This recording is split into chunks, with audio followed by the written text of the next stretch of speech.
বন্দে মাতরম সুজলাং সুফলাং মলয়জ শীতলাম। নমস্কার, বৈঠকি educational ইনস্টিটিউশনের official চ্যানেলে তোমাদের সকলকে স্বাগত জানাই। সম্প্রতি আমরা দেখেছি যে পশ্চিমবঙ্গে সমস্ত স্কুল এবং মাদ্রাসাগুলোকে নির্দেশ দেওয়া হয়েছে যে প্রার্থনার সময় জনগণ মন অর্থাৎ ন্যাশনাল অ্যানথেমের আগে ন্যাশনাল সং বন্দে মাতারাম জাতীয় স্তোত্র গাইতে হবে, বাধ্যতামূলক করা হয়েছে। প্রত্যেকে জানো এই বিষয়, এবং সেখান থেকেই সমালোচনা উঠে আসছে।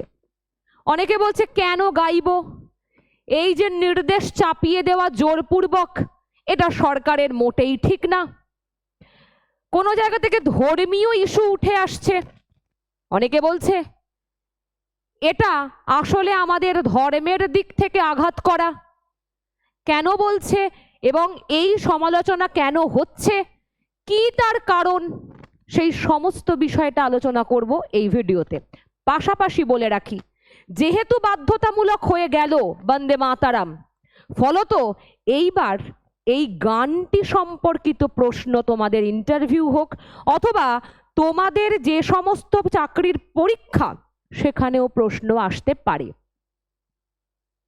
একটা বিষয় হচ্ছে যে যেহেতু তোমরা সকলে আমাকে শোনো প্রতিনিয়ত, আমার ছাত্রছাত্রী সম প্রত্যেকেই, এবং এই যে বিষয়টি তোমাদের সচেতনতা বৃদ্ধি করা, তার সাথে একটা প্রসঙ্গ আছে, একটা প্রবাদ আছে, ঢেকি স্বর্গে গেলেও ধান ভানে। শিক্ষকদের কাজই তাই। একটা বিষয় তোমাদের নৈতিক মূল্যবোধ যেমন শেখানো, তেমনি পাশাপাশি যাবতীয় ইনফরমেশন যেগুলো তোমাদের ভবিষ্যতে চাকরির ইন্টারভিউ যে কোনো জায়গায় তোমায় সফলতা আনতে সাহায্য করে, সেই দায়িত্ব তো আমাদের। আর তাই এই ভিডিওর মধ্যে দিয়ে কত সালে গানটি লেখা হয়েছিল, কোন উপন্যাসে স্থান পেয়েছিল, কোন অধিবেশনে প্রথম গাওয়া হয়, কার কণ্ঠে গাওয়া হয়, ইংরেজি অনুবাদ কি ছিল, এই সমস্ত কিছু নিয়ে আলোচনা করব। পাশাপাশি রাজনৈতিক দৃষ্টিভঙ্গিটাও তুলে ধরব।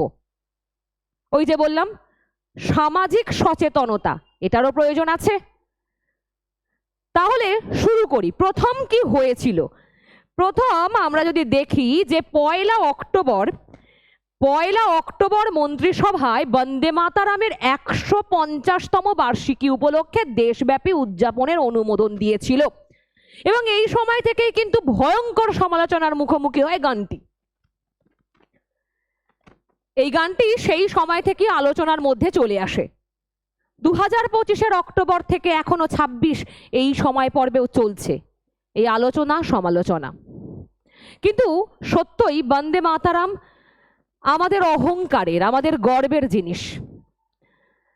দেশত্ব বোধ, জাতীয়তা বোধ জাগিয়ে তোলার এই যে সুর, সেটা বন্দে মাতারাম। সমস্ত স্বাধীনতা সংগ্রামীদের ভাষা বন্দে মাতারাম, আন্দোলনের ভাষা বন্দে মাতারাম। সেটা আমাদের সকলের গাওয়া উচিত।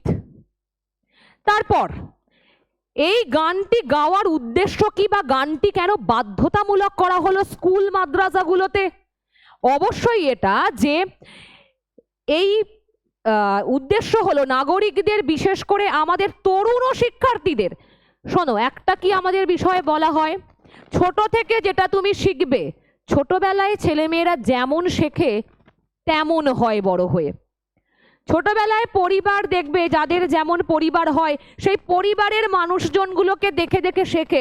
এই জন্য বলা হয় যে যখন সন্তান সামনে থাকে, ছোট বাচ্চা যখন অবস্থায়, তখন বাবা মাকে বলা হয় যেন নিজেদের মধ্যে কোনো কুশ্রী ভাষায় বা কোনো কদর্য ভাষায় যেন ঝগড়া না করতে, কারণ সেটাই সে দেখে দেখে শিখবে।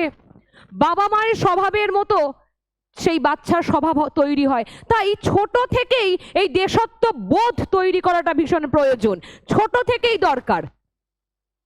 ঠিক আছে? তাহলে এই যে শিক্ষার্থীদের এই গানের মূল বৈপ্লবিক চেতনার সঙ্গে সংযুক্ত করার জন্য শক্তিশালী আন্দোলন গড়ে তোলাই হলো উদ্দেশ্য। এই গানটি এই জন্যই বাধ্যতামূলক হয়েছে। তারপরে কি আমরা দেখছি যে আসলে পরবর্তী প্রজন্মকে প্রথিত করা, তাই তো? এই যে আমাদের ঐতিহ্য, আমরা যে 200 বছরের জঠর ছিঁড়ে বেরিয়ে এসেছে ভারতবর্ষ, ইংরেজদের শাসনের যে অত্যাচারিত হয়ে শোষণ লাঞ্ছনা বঞ্চনা থেকে বেরিয়ে এসেছে ভারতবর্ষ, সহজে তো নয়।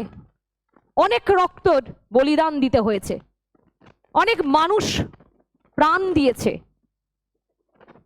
অনেক বিপ্লবী স্বইচ্ছায় ফাঁসি কাটে গিয়ে দাঁড়িয়ে গেছে, হাসতে হাসতে মৃত্যুবরণ করেছে। কিসের জন্য? কেন? দেশের জন্য।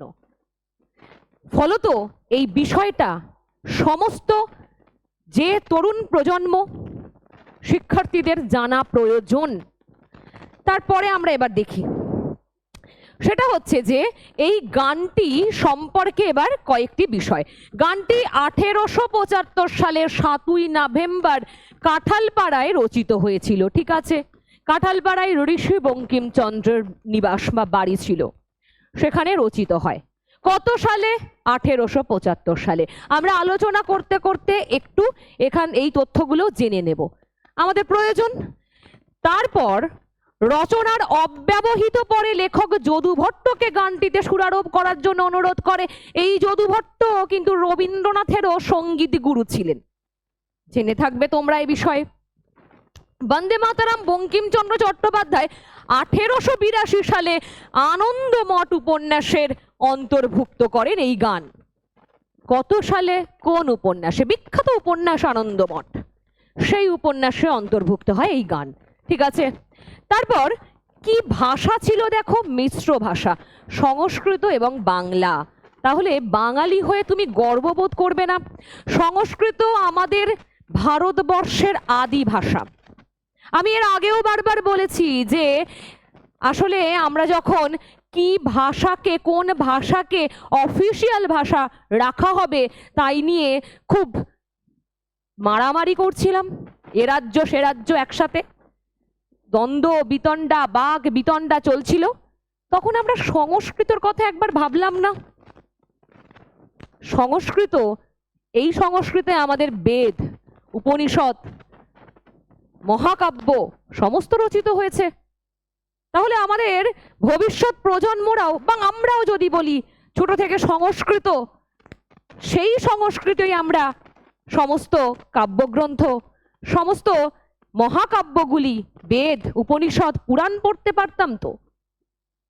কিন্তু ওই যে রাজনৈতিক টানাপোড়েন, ঠিক আছে। তাহলে সংস্কৃত আর বাংলা দুটোই আমাদের কাছে গৌরবের। সংস্কৃত আর বাংলা, বাংলা আমাদের মাতৃভাষা, এই দুটো মিলিয়ে মিশ্র ভাষায় বন্দে মাতারাম রচিত। তারপরে আমরা দেখি এখানে এই যে মা, অর্থাৎ বঙ্গদেশের মূর্তিকল্প হিসেবে সেই সময় মাকে বন্দনা করি আমরা, বন্দে মাতারাম, অর্থাৎ মাকে বন্দনা করা। এই যে দেশ, এই দেশ আমাদের মাতৃভূমি।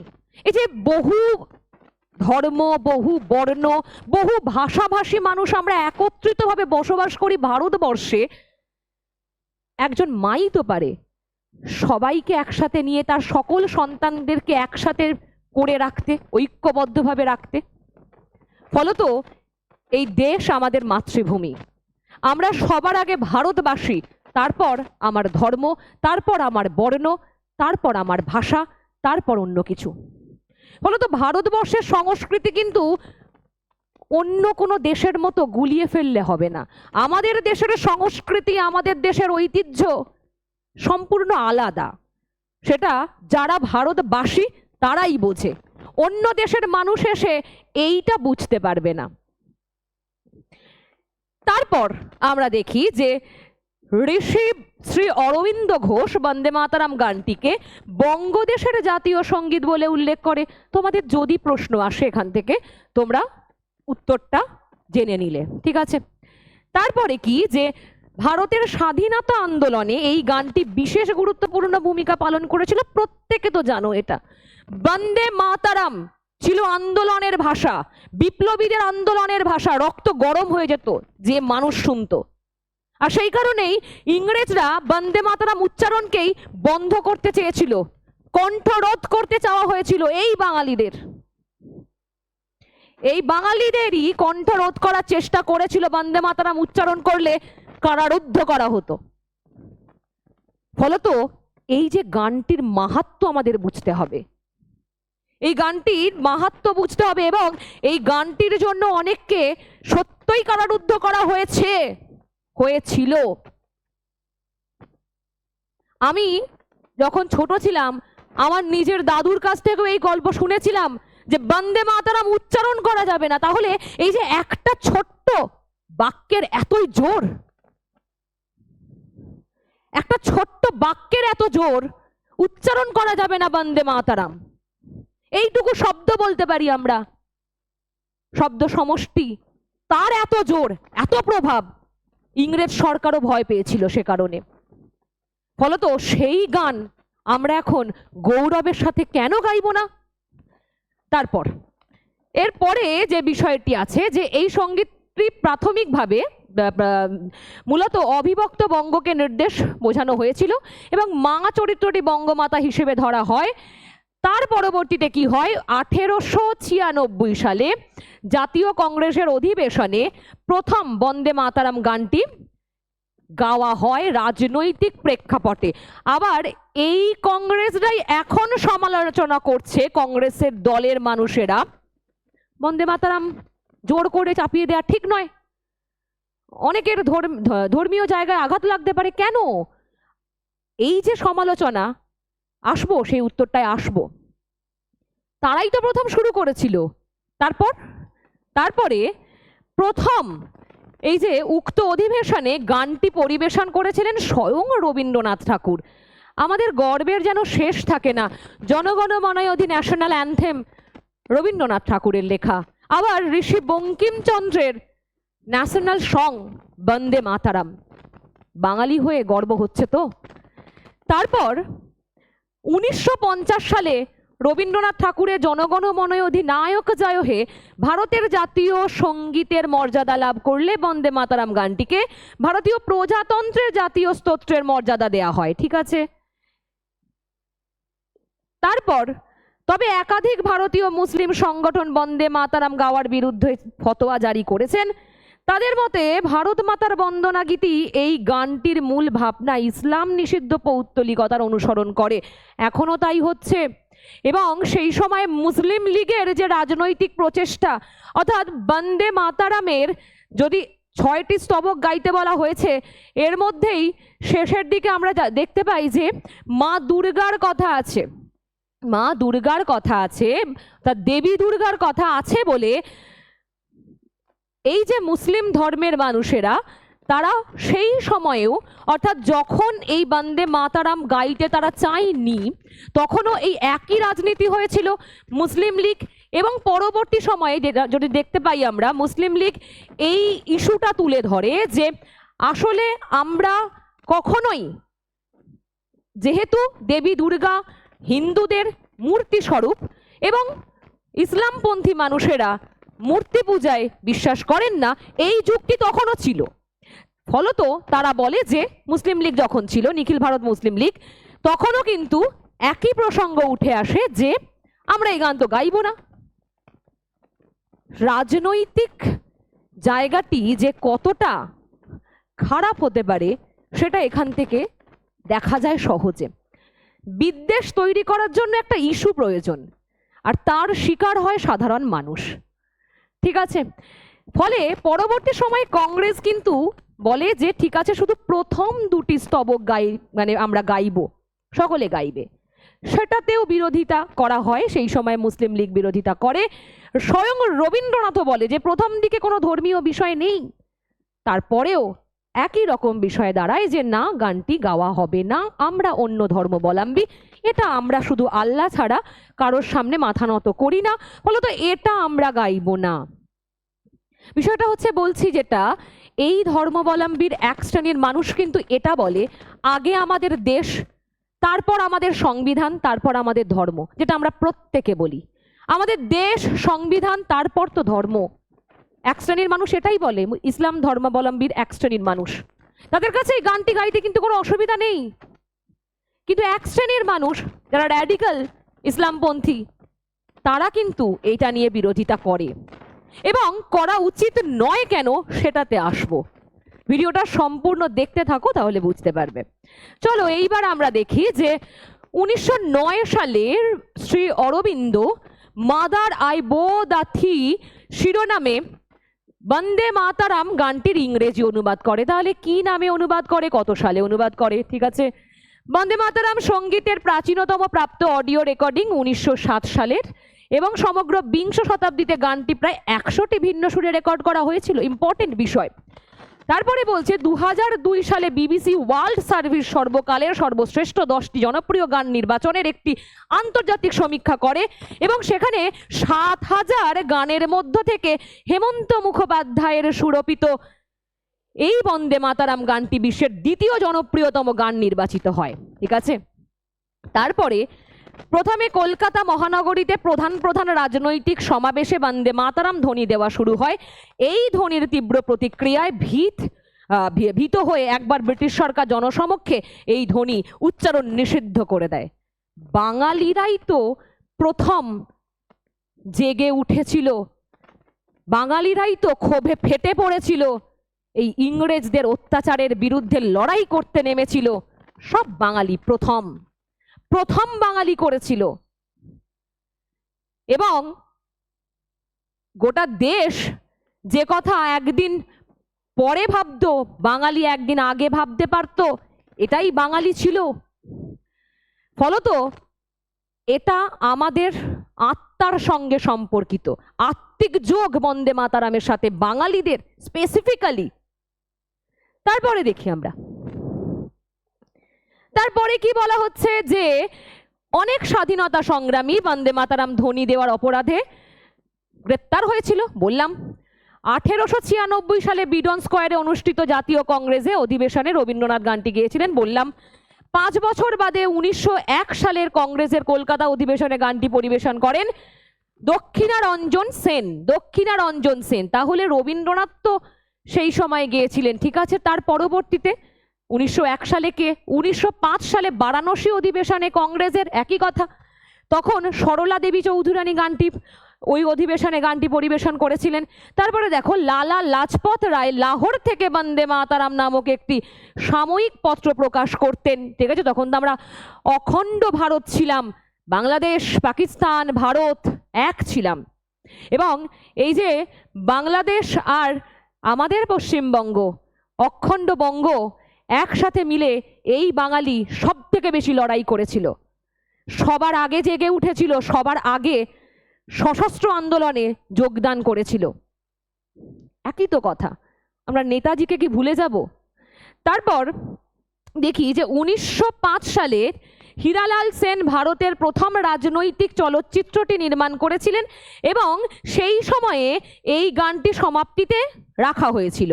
ব্রিটিশ পুলিশের হাতে নিহত হওয়ার আগে মাতঙ্গিনী হাজরার শেষ উচ্চারণ ছিল বন্দে মাতারাম। তাহলে বন্দে মাতারাম আমরা গাইব না, আমাদের অসুবিধা থাকতে পারে?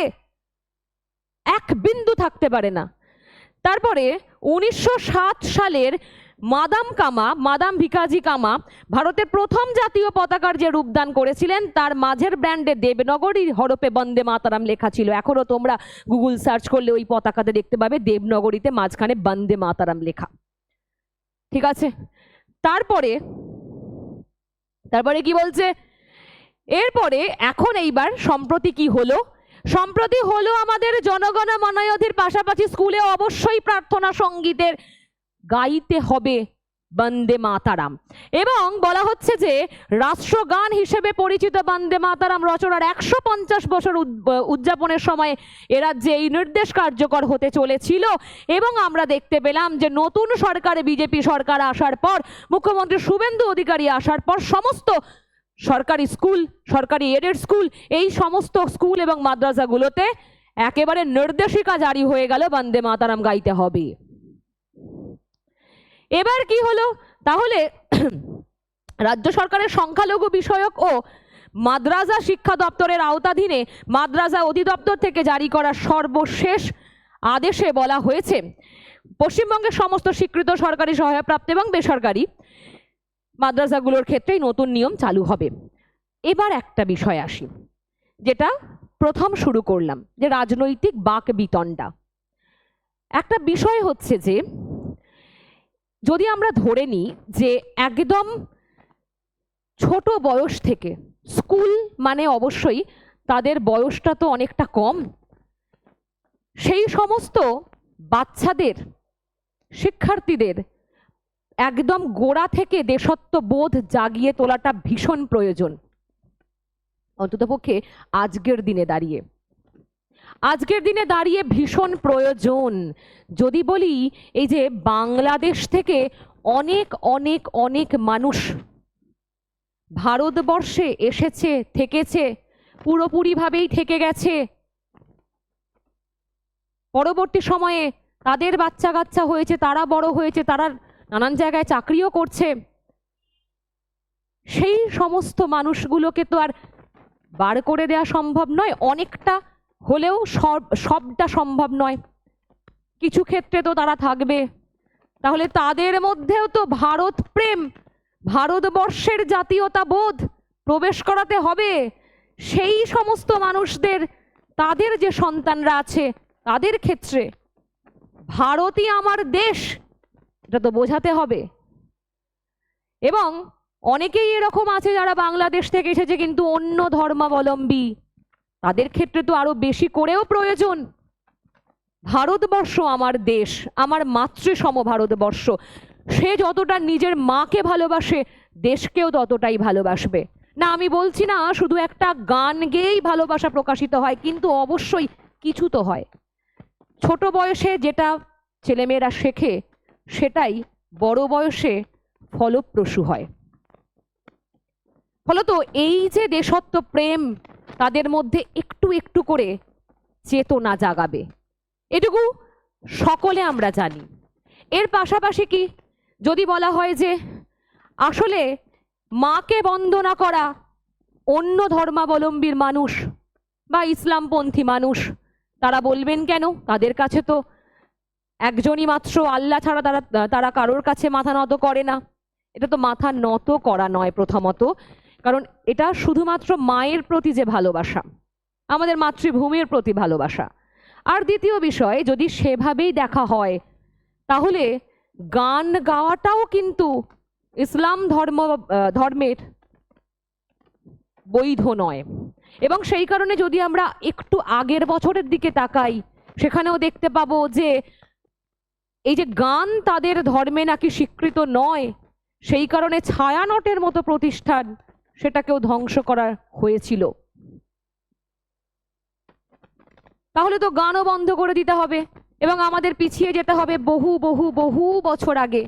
আমরা তো এগিয়ে যাচ্ছি সময়ের সঙ্গে সঙ্গে। পাশাপাশি এটাও বলতে হবে যে সমস্ত ধর্মেরই ভালো মন্দ দিক আছে, সময় অনুযায়ী অনেক কিছু হয়েছে, হিন্দু ধর্মেও আছে, তাহলে সেগুলো আবার যদি প্রয়োগ করা হয় তাহলে তো হিন্দু ধর্মও পিছিয়ে যাবে। ফলত ধর্ম এখানে বিষয় নয়, আসলে ধর্ম বাদ দিয়ে আমাদের ভাবতে হবে, কর্মের কথা ভাবতে হবে। ধর্ম সেটাই যেটা কর্মকে উদ্বোধিত করতে পারে। এবার পাশাপাশি যদি বলি, অনেক দেশ আছে, যেরকম আফগানিস্তানের মতো দেশ আছে যেখানে তালিবানি সরকার, সেখানে তো নারীদের বা মেয়েদের অনেক কম বয়সে বিয়ে দিয়ে দেওয়া হয়, সেটা বৈধ। একটি পুরুষ ছাড়া সেই নারী বাইরে বেরোতে পারবে না, অর্থাৎ ঘরের বাইরে বেরোতে পারবে না। তাহলে এগুলোকেও নিশ্চিতভাবে সমর্থন করতে হবে। কিন্তু আমরা ভারতবাসীরা সেটা করি না। আমরা এখানে ভীষণ স্বাধীনভাবে সকলে মিলে একসাথে বসবাস করি, আর আমরা দেশকে সবাই ভালোবাসি। আর ওই যে প্রথমে একটা কথা বললাম যে আসলে আমরা সবার আগে ভারতবাসী, এটাই আমাদের প্রথম পরিচয়, বাকি পরিচয় অনেক পরে। সুতরাং এই যে যে সমস্ত নানান এখন সোশ্যাল মিডিয়ায় অনেক কিছু ভাইরাল হয়, হচ্ছেও সেই মতোই, এক শ্রেণীর যে ইসলামপন্থী মানুষ এই রকম কথা বলছেন, কিন্তু আরেক শ্রেণীর মানুষ অবশ্যই এ কথা বলছেন না। তারা একেবারে যথার্থভাবে সমর্থন করছেন যে হ্যাঁ এটা প্রয়োজন, এটাতে কোনো সমস্যা নেই, দেশ তো অবশ্যই সবার আগে। ফলত আমি একটি কথা বলবো যে আমি একজন শিক্ষক, আমার কাছে সমস্ত জাত পাত ধর্ম বর্ণ সমস্ত ছাত্রছাত্রী আমার কাছে একই স্নেহ আমি সকলকে করিও। সুতরাং যারা কোনোভাবে এই যে নির্দেশিকা নিয়ে অপসংস্কৃতি প্রচার করার চেষ্টা করছে তারা যেন সেটা না করে। এবং তোমরা এই বিষয়ে কি বলছো বা ভাবছো সেটা অবশ্যই আমাকে কমেন্টে জানাবে। এটা কি ভালো হলো, নাকি আসলে জোরপূর্বক চাপিয়ে দেওয়া হলো, আসলে ঠিক হলো না? এবার তোমাদের উত্তর দেওয়ার পালা। কারণ আমরা এটাই জানি যে সমাজের মানুষ, কারণ আমরা তো সামাজিক জীব, সমাজের মানুষ, প্রত্যেকটা মানুষ যে কথা বলে সেই কথাই সরকারের দরবারে পৌঁছে যায়। তাই তোমরা যে কথা বলবে সে কথাও পৌঁছে যাবে সকলের কাছে, সরকারের কাছে। এবং পাশাপাশি ভিডিওটা অবশ্যই শেয়ার করবে এই জন্য যে তোমাদের যে সমস্ত বন্ধুবান্ধব আছে তারা কি ভাবছে সেটা জানার জন্য। ভালো থাকবে, দেখা হবে আবার অন্য কোনো ভিডিওতে। সকলকে আবার জানাই একই সঙ্গে একসাথে এক কণ্ঠে আমরা বলবো বন্দে মাতারাম।